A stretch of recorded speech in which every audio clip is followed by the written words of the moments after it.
É muito bom que a discussão hoje sobre a economia brasileira esteja um pouco centrada na questão das finanças públicas. Eu já repeti isso várias vezes, em qualquer país do mundo, o setor público é o maior agente econômico. Ele, consolidado, movimenta recursos numa quantidade enorme, uma percentagem do PIB, chega a 1/3 do PIB. Então, tudo que o setor público faz tem um impacto muito forte na economia, mesmo naqueles países onde não existem grandes empresas estatais.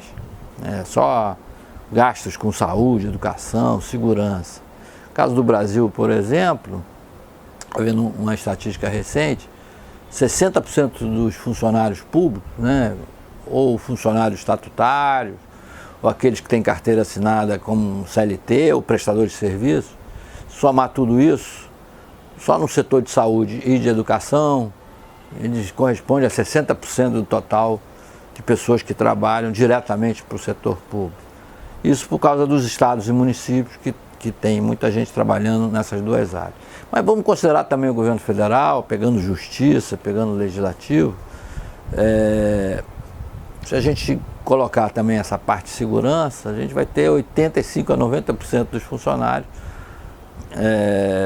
trabalhando nessas três atividades, Segurança de uma maneira geral, incluindo aí os militares, e a segurança pública mais ligada ao cidadão, os serviços de saúde, os serviços de educação. É que fica realmente muito difícil comprimir as despesas do setor público, embora a gente possa fazer uma reforma administrativa para corrigir aberrações. O que está se falando hoje não é o funcionário ganhar menos. A maior parte dos funcionários ganha o equivalente ao serviço que ele presta, talvez um pouco mais em relação ao setor privado, mas não há uma anomalia tão grande.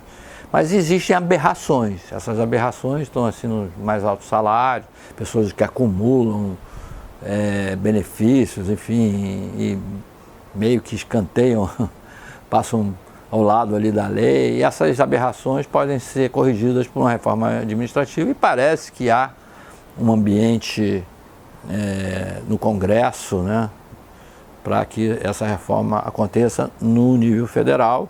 Espero que isso se estenda também para estados e municípios. Outra despesa fortíssima, enorme do setor público está na Previdência. A Previdência vem aumentando cada vez mais o número de beneficiários. A população está envelhecendo, mais gente se aposentando e menos gente contribuindo relativamente. Então o desequilíbrio nas contas da Previdência vem aumentando. Ainda tem gente que fala que a Previdência não tem déficit no Brasil, que isso aí é um discurso neoliberal. É uma bobagem isso, é uma questão aritmética, é questão que o dinheiro que entra e o que sai. Tem um déficit lá enorme e isso é coberto pelo Tesouro. Como é que você reduz essa despesa? Claro que pode fazer um pente fino, pode ser mais rigoroso na aprovação desses benefícios, mas não é um corte de despesas tão substantivo a ponto de se conseguir eliminar o déficit.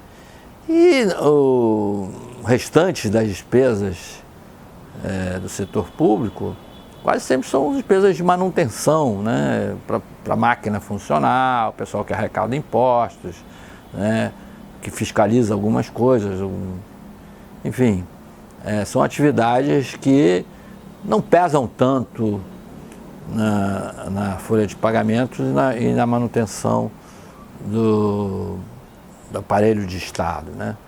Transferências para empresas estatais hoje, isso diminuiu consideravelmente com processos de privatização. Há ainda transferência. O setor público investe quase nada, muito pouco.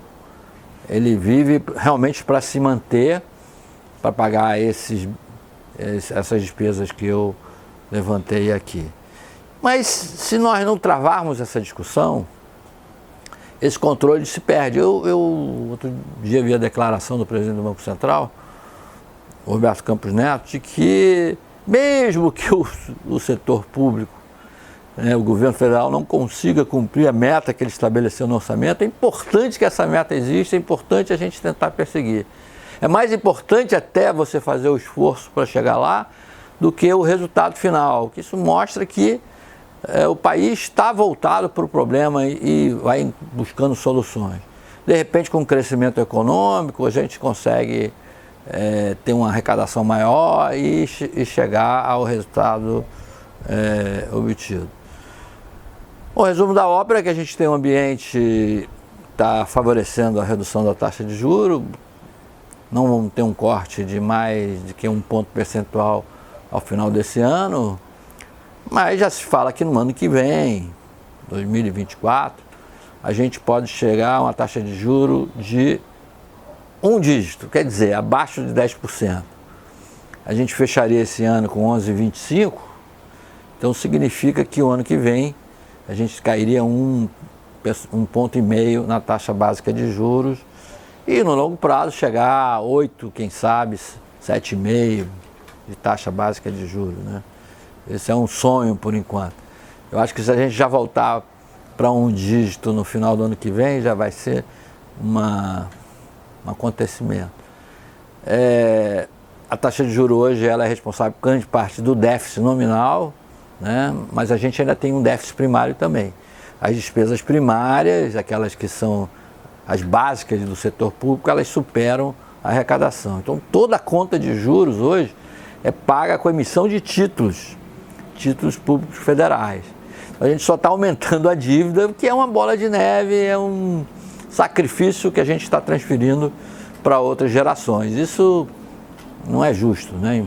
Ainda mais que a gente não está fazendo investimento suficiente para proporcionar uma melhora de vida para as futuras gerações.